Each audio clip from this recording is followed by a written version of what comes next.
Hi, my name is Asti Atkinson, and I am your host for the summit, My Mom Makes Money, where you'll uncover work at home secrets to uplevel your business and create a lifestyle you and your family love. And with me today, I have Amy Pattee Colvin, who is an expert in compassion and meditation work. And she has written an Amazon bestseller. She lives on a beautiful island, Samish Island, and she has a lot of really great tips to share with us. And I love the format of her book because it actually has different exercises and a different focus you can do every single day for 66 days. And she's going to tell us a little bit more about herself. And so, Amy, just to kind of get started, why don't you tell us what really got you into compassion work and meditation? Sure. Well, thank you, Asti, first of all, for having me on this summit with you. I'm really excited about talking with you and sharing some of these ideas because I know that being a mom at home, whether you're working at home because of COVID or whether you're an entrepreneur working from home, can be really stressful. So um, I initially got involved with this meditation practice. The practice that I follow is called Sumfat. Oh gosh, almost 30 years ago. And my sister and her husband were practicing and studying with this teacher. And it's unlike other forms of meditation that you might hear of in the West. It's just this small little organization. There's not a lot of information out there about it. Anybody who sees Leong has met him because someone else has invited him along. But what I found was what I found most beneficial from this form of meditation, and essentially it's a blend of Taoism, Buddhism, and Confucianism. And within the world of Taoism, there are three pillars, which are moderation, humility, and compassion. And this particular form of meditation really focuses on health and healing, starting with self. And once you feel solid and strong with self, then you can extend that out to others. And the key component of that is compassion, compassion for self, then being able to extend compassion out to others, loved ones, people that you feel neutral about, and people that you find to be difficult. So I met this teacher, and as so many people are when it comes to meditation, oh yeah, that's nice. I didn't really practice it. Not for a long, long time. And then I ended up in a situation where I needed to get out of a difficult relationship, and I didn't know what to do. I was really unhappy. In fact, if you pick up a copy of my book and you read the introduction, you'll see that, I was actually wishing that I went off the bridge into the water and didn't come up. That was more appealing than going home. And finally, one day I realized that I had this tool set called meditation that I hadn't been employing. So I sat down and I started sitting with myself, allowing myself to have the space to let feelings bubble up. I wasn't suppressing or denying them anymore. I wasn't pretending to myself anymore that everything was okay. And connecting with that meditation practice allowed me to connect with my inner wisdom. And it helped give me the strength to actually say to that person, you know what? I can't do this anymore. We need to split. Let's go. And it turned out to be a very amicable parting. But I know that I couldn't have done this without that foundation of meditation. So one of the sidelines for that I want to share with everybody is whatever you learn in this summit that Asti has put together for you this week or this month, remember with the tools. If you don't employ all of them immediately, remember that you can go back to them. That's Because such it, good advice, right? Because it really, we can't do everything in the same day. You have to choose which nuggets you're going to start with. right. And some will automatically make sense to you and you can implement. And some you won't even know why you learned that lesson until down the road. And it's like, oh yeah, now I can employ that thing that I learned. So the other thing that I really love about this form of meditation is not only did it help me get out of a difficult relationship, but I tended to lean towards situational depression. And I wasn't consciously aware that I would ruminate and think about negative stuff and worry, but I ended up using meditation, this form of meditation, as a tool to help me break that mental cycle. One of the things that is so unique about this form of meditation, and we can talk about that a little bit more later, is that it blends not only that sitting with self, but it also blends Qigong with it. So movement.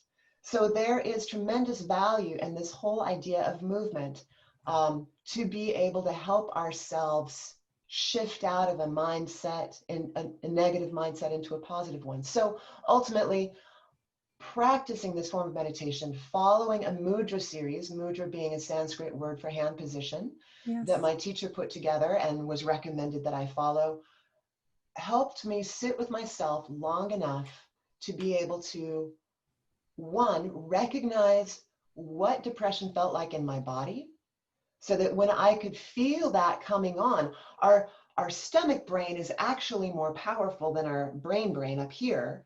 And once you learn how to recognize the visceral response in the body to strong emotions, you can begin to work with those emotions before they take over your intellect. So I learned what situational depression felt like for me, and I could feel it coming and go, oh, I know what's going on here. I need to do some things to support myself to have a positive outlook right now. That is so powerful. I mean, really, to have all of those tools that you can access anytime. So, Amy, for people who are just barely getting started in meditation, let's just start with a few basics. What part of the day would you recommend, and how many times per day would you recommend that somebody start with meditation? Let's go with just a starting place. Yeah, that's a really, really great question. And you and all your listeners will find that there's all kinds of different advice out there. But I will tell you what I have learned from my teacher and what works for me. First of all,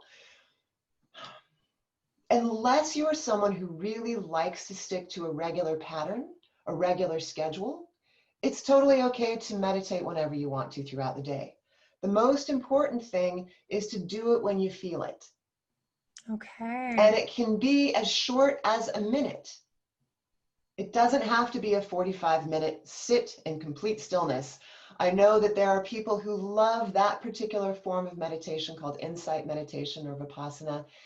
Um, it's not my style. It might be the right style for you, but it's not my style. I like to move. Part of Okay. why I love studying with my teacher, Leon.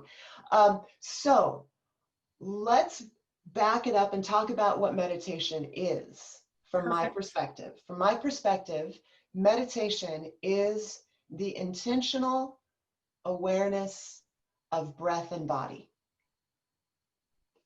That's it. And anyone who's studied meditation, that's very in alignment with everything I've ever read about meditation. Okay, so that's good. So yay, we're on the same page. Yes, And yes. then, and then once you know that, that's where you can begin to practice moments of meditation. It's the quality of the experience versus the quantity that makes the big difference. You could be standing in the grocery line. You're not going anywhere immediately. You could drop your gaze towards the floor. You could even close your eyes for a moment if you wanted to.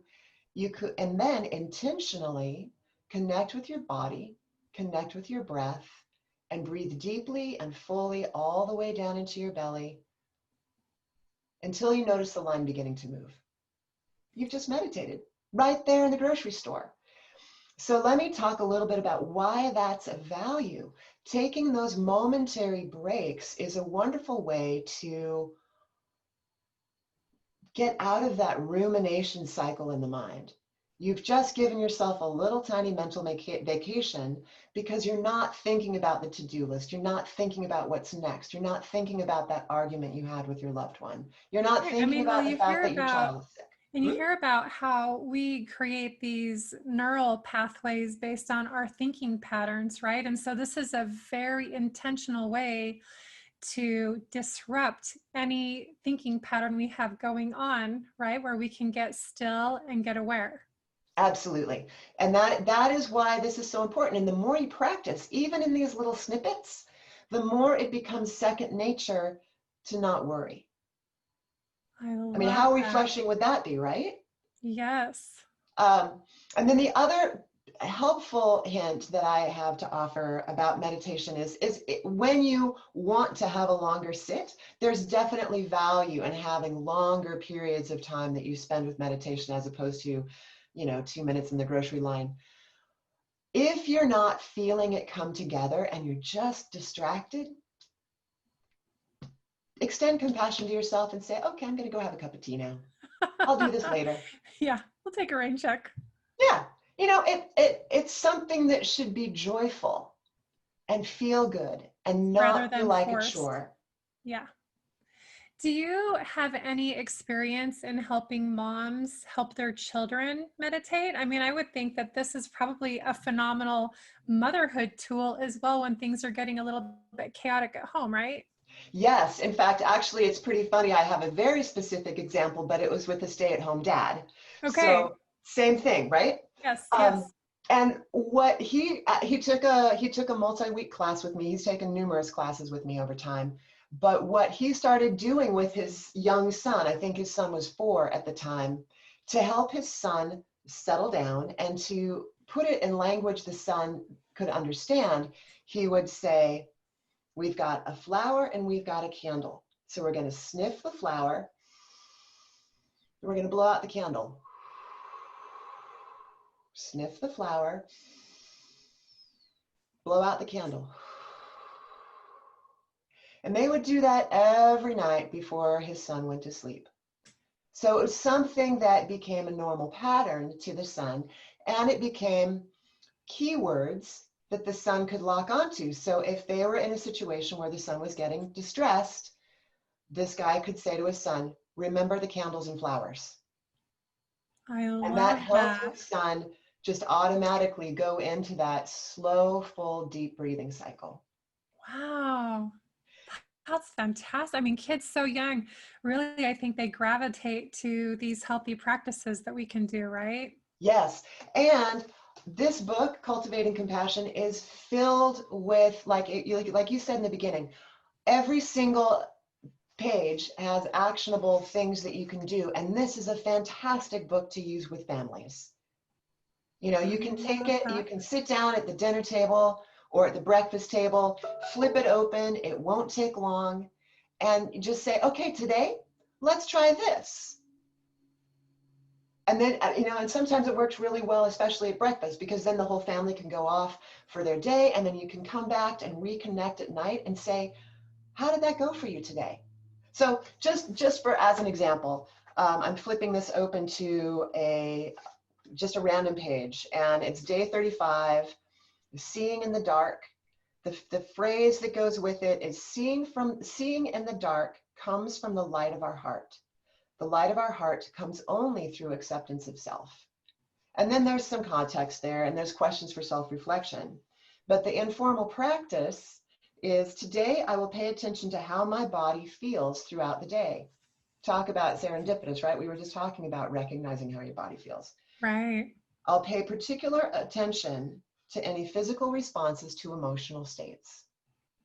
So imagine, as you and your family are sitting down at breakfast, saying, hey, today let's focus on how emotions feel in our body. And then you can come back at the dinner table and talk about it and see what people's observations and ahas and questions are about that.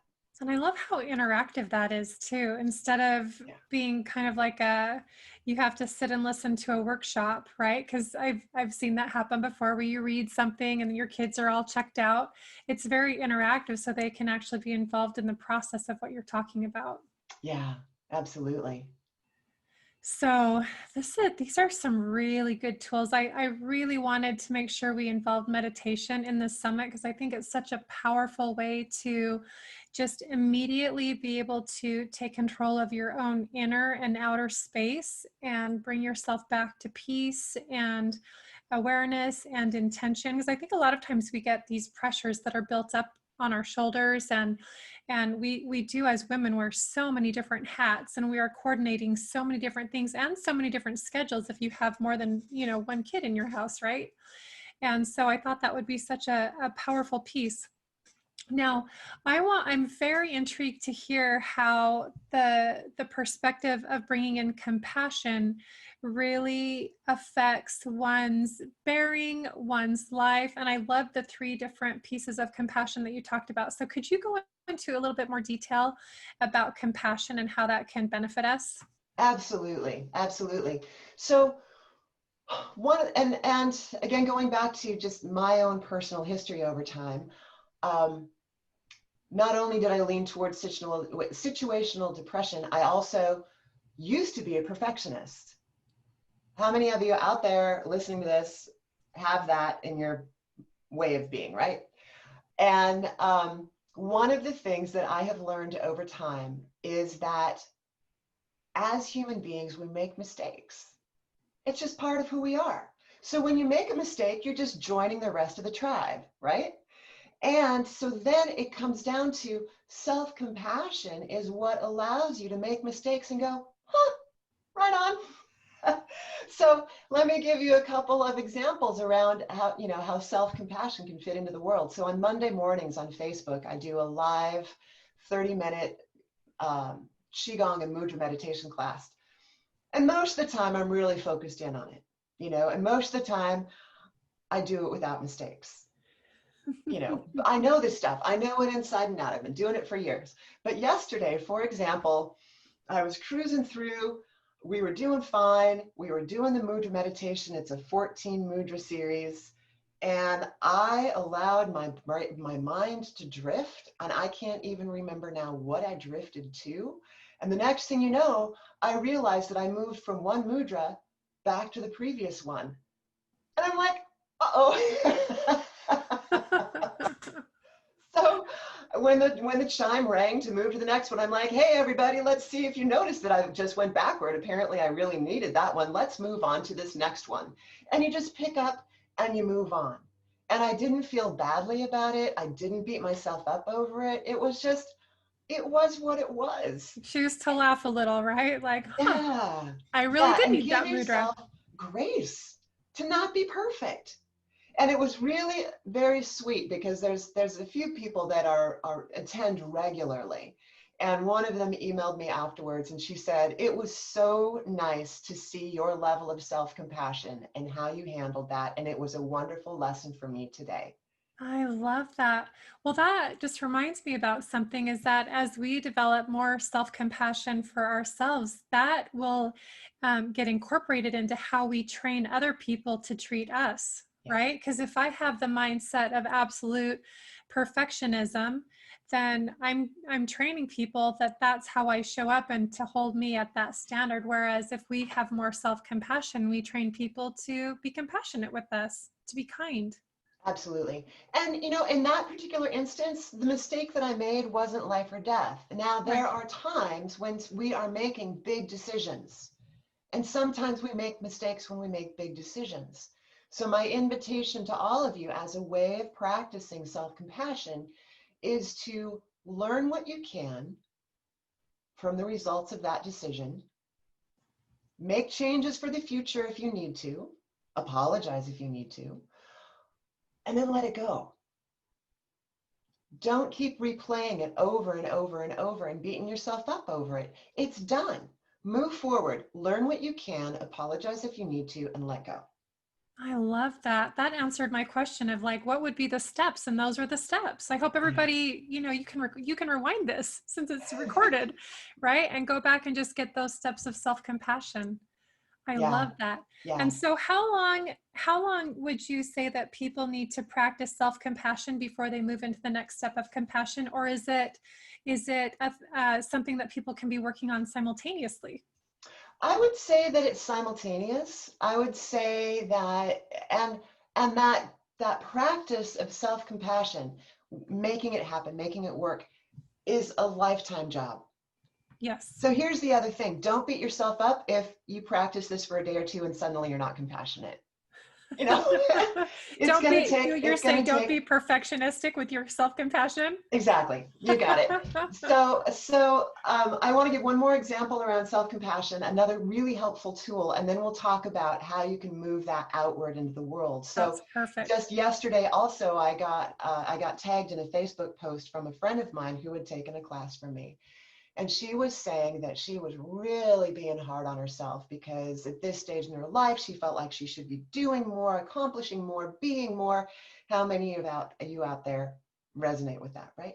And then Yeah. she said she remembered, going back to that idea of tools aren't employed all the time, but remember what you got. She remembered that in my class, one of the things that we did was to view yourself as a young child and say to that young child, you're all right. You are enough. You are loved. And to be able to take this from the adult perspective of, grr, I'm going to be mean to myself and I'm going to beat myself up because I haven't done well enough, to flip that around and put in front of you a vision of yourself as a 7-year-old, you would never talk to your 7-year-old that way. You just No, I wouldn't. was just going to say that. We would never talk to a child like that. Yeah. So why do we talk to ourselves as adults like that?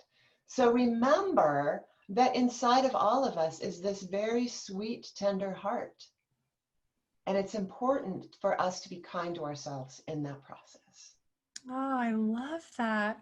Because we are culturally, I think we're just trained to look at all the ways we're not showing up well enough, as opposed to saying, you know what, the ground zero for me is that I am enough and I'm worthy Yeah. and I'm lovable, right? I mean, it reminds me of some phrases that were, said in jest in the past, but really that is the truth. We, as human beings, we don't have to prove our worth. We just are. Yeah. Yeah, absolutely. Exactly. We don't have to prove our worth. We just are. I love it. So another piece of self-compassion comes through this process of extending compassion to other people. So just imagine for a moment that someone has pissed you off. It could be a loved one, it could be somebody you don't know, it could be somebody out there in current affairs. Every one of us can think of somebody that Right. we don't There's all like sorts of on there. opportunities out there. Right. So imagine how you feel in your body if you spent all of your time being pissed off at that other person or at whatever is going on in the world. It It just doesn't takes feel a very good. tremendous amount of energy. It, Yes, it really does. And it it's does. very distracting. Distracting, and it creates, cortisol in our bodies. It's just there's a lot of negative aspects to putting your mind there. So how can we help ourselves feel better? We help ourselves feel better by extending compassion to those people we find to be difficult. And a way to do that is to recognize that just like me, this person has parents, whether he or she knows them or not. Just like me, this person wants to love and be loved. Just like me, this person needs to eat and drink water and breathe the air, and recognize that there's this common humanity. So even though they have different beliefs than you, even though they take different actions than you, even though they've done something that really pisses you off, just like me, they're human too. And when you can begin to come into this place of common humanity, recognizing that there are certain essential elements that are true for all of us, it begins to diffuse that anger. Now, I'm here to say that that is a hard path to follow in some cases. And some people like to hang on to their righteous anger. You can Yep. choose to do that. Right. But ultimately, it doesn't do your heart, your immune system, your general body, your mental body any good. Right. I mean, all the research points to getting over your anger faster is just more healthy on every level. Yes. Yeah. And so that is a really simple but not easy thing to do, Right. is to just recognize that common humanity. And ultimately, that will help you by extending compassion to those we find to be difficult, it is a form of self-compassion. You are helping yourself feel better, and you are extending grace out into the world. Well, and I love that. I love that technique of putting everybody on the same humanity playing field, because I think a really natural outcropping of that is to then say, well, they may have had experiences in their childhood that maybe gave them some beliefs that are hard for them. Like somebody who's happy just doesn't act like that. And so then you can even extend more compassion for somebody who may have had a tough time, or maybe who has a tough time today. Like maybe something happened at home and they just, it was too much for their system to hold on to it. So they took it out on someone that they didn't know as well, or didn't have to go home and live with, right? Right. And that actually brings me to another point, that is a super helpful and effective tool, is recognizing that unskillful behavior comes from unmet needs. So let's unpack Oh, that a say little that bit. one more time. I think that's a huge nugget. Yeah, unskillful behavior comes from unmet needs. So unskillful behavior here is a really generous and gentle way of saying really bad behavior.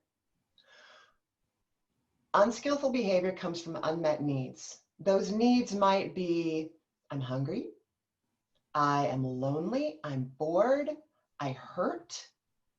So when you are either behaving unskillfully yourself, or you see unskillful behavior in others, take a moment to see if you can dive down and see what's underneath there. And if you can do something to help yourself or the other person meet that need, then that will help diffuse the situation. Oh my goodness, that is so powerful. That really is. And really, that extends into every single arena in life we could be in. That could extend to customers that we have, or coworkers, or supervisors, right? Like in the work area, it could extend to your spouse or your kids or your significant other. It could extend to friends and, family members, siblings, parents. So it really is a nugget that pretty much runs the gamut, I think. Yeah. And it's interesting because I use that language a lot in the process of teaching. And my husband has, studies with the same teacher that I do, but he's not as active in the process. And it's pretty funny because sometimes I'll hear him echoing out these things that I know I say all the time. And he's like, oh, look, that person's unskillful behavior is coming from unmet needs. And I thought, right on.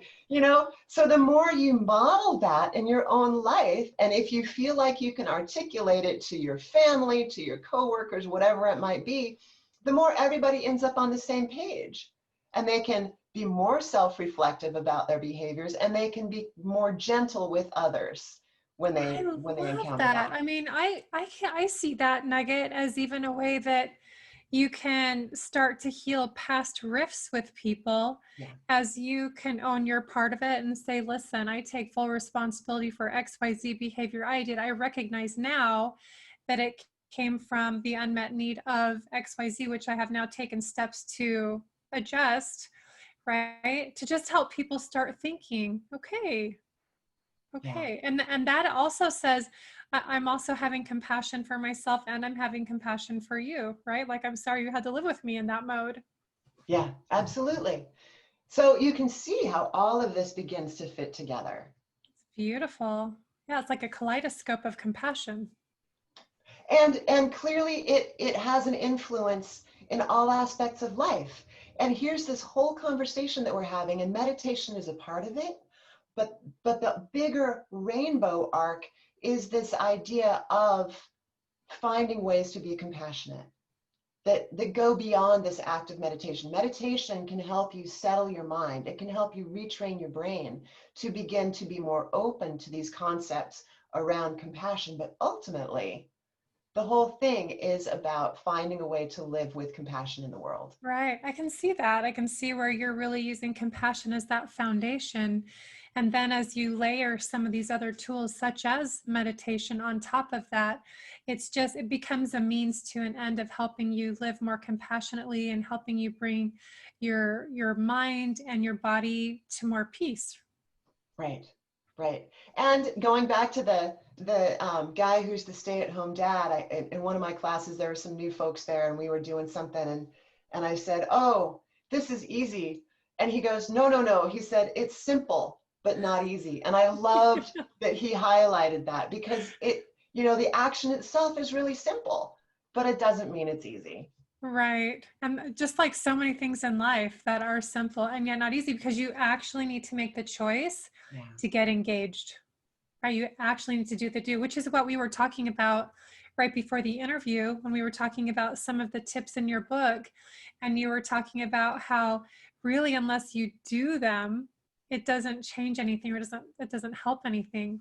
Right, right. So what have you found with some of your students in the past who have maybe struggled a little bit between the ideology of compassion or meditation and the actual practice of it? How does somebody bridge that gap, especially maybe if they don't have a teacher in their house, right? Or maybe that is one of the keys. What would you say? That's a really great question, and I don't know if this is going to answer the full essence of what you're asking, so if I don't, let me know. But in one instance, I had a student who came to me to deepen his meditation practice. And it's interesting that I keep bringing up these examples of men because most of who I work with are women, but the men are, They give you these great examples. You just have to use exactly. them. And they apply to So everybody. when I talked to him about, what is your experience with meditation so far? Have you worked with a teacher? Have you gone to workshops? Are you reading books? And he said it's all coming out of books. And I said, well, what do you know? How do you practice? What do you think? And he said, well, it's all about stilling your mind. And so what I had him do was when we started meditating, I said, don't even think about what's up here in your head. Focus on a spot in the center of your body, 3 fingers widths below your navel. In traditional Chinese medicine, that's the dantian, the center of our life force energy. And breathe into and out of that space. And if you ever get distracted, come back to that space. It's not about labeling thoughts. It's not about stilling the mind. I mean, it is to a degree, but the key here is bring your awareness to the body rather than having it be about our brains. Our brains work all the time and we often forget our bodies. So my invitation to anyone when they start meditating, or even if they already have a meditative practice, bring your awareness to the body, especially the dantian to start. Um, And so that's that advice makes a lot of sense to me because I am a science girl. I like to know how things work. I study up on all that kind of stuff. And I know from the research that I've read that your brain can give your body directions, right? Can give your feelings directions, but you can also use your body to give your brain signals for how it can start to interpret data. And yes, sometimes using your body to be the signal to your brain actually will get your brain more in alignment with what your intentions are faster than if you just try to go straight to your brain and get it under control. right. So it And just that makes goes so much sense to me. And that goes right back to what I was talking about that, situational depression and being viscerally aware of what it feels like as it's coming. So on my YouTube channel is a guided meditation about connecting to strong emotions in our body. And it's a really fun exercise because it walks you through imagining grief, imagining anger, imagining fear, and noticing where you feel each of those in your body. The more you can connect with what's going on in your body, the more you can respond quickly and accurately instead of relying on your brain, which is exactly what you were saying. Oh, I love that. That is so empowering. I mean, think about the gamut of emotions we experience with our kids at their different ages and ways that they just know how to push all your trigger buttons. They're incredible at it, right? And so if we can be aware of our emotions to that level and understand that when I'm feeling something here, it corresponds to that, and what would be the message of that emotion, or if I'm feeling something here, it would correspond to that. I just think that's so powerful and gives Yeah. you such create a confidence level in just meeting your day-to-day obligations, right? With masterful awareness and peace and compassion. And sometimes it helps resolve things faster. So for example, a few years ago, I was working as a massage therapist in a corporate setting, and something happened and I was really upset. And my brain interpreted that upset feeling as being angry. And so I'm doing the kind, I'm sitting with it, I'm trying to think about it, and I'm like, this doesn't feel like anger in my body. My anger shows up somewhere else. So, I took a walk, I went to sleep, woke up the next morning, and I went downstairs and I saw my husband and I said, you know what? I realized that I'm not angry. I'm really sad. I feel so sad that they misinterpreted what I did so badly. I meant no harm. And as soon as I could honor that upsetness as sadness rather than anger, I could let it go. That's so powerful. And if you don't practice with noticing where different emotions show up in your body, it's easy to just not create that resolution because your brain is still going, well, you should be mad about this. You should be mad about this. You should be mad about it. And I don't think that I would have come to, gosh, I'm really sad if I hadn't listened to my body. Oh, I love that. So, Amy, for those who want to find a little bit more of you, why don't you tell us some ways that people can connect with you? Sure. So my primary website is amypatteecolvin.com. I'm sure that you'll see it printed somewhere, but Yeah, it's you'll see her name, just like her name. Yep, AMYPATTEE Colvin, COLVIN.com. And in these days of COVID, ordinarily I teach weekend workshops, I teach online workshops, I lead international tours where we go to amazing sacred spaces and we talk about all of this for a week or two at a time, so you can really get a chance to live it and feel it. It's sort of like what I was talking about at breakfast. We talk about this. At dinner, we come back and say, how did that go for you today? So because of what's going on in the world, some of that is tapered off a little bit. But what I do have available, you will find at that website. There's also an opportunity for you to receive a free 7-point action guide that takes 7 of my favorite tips, some of which we've covered today, some of which we haven't.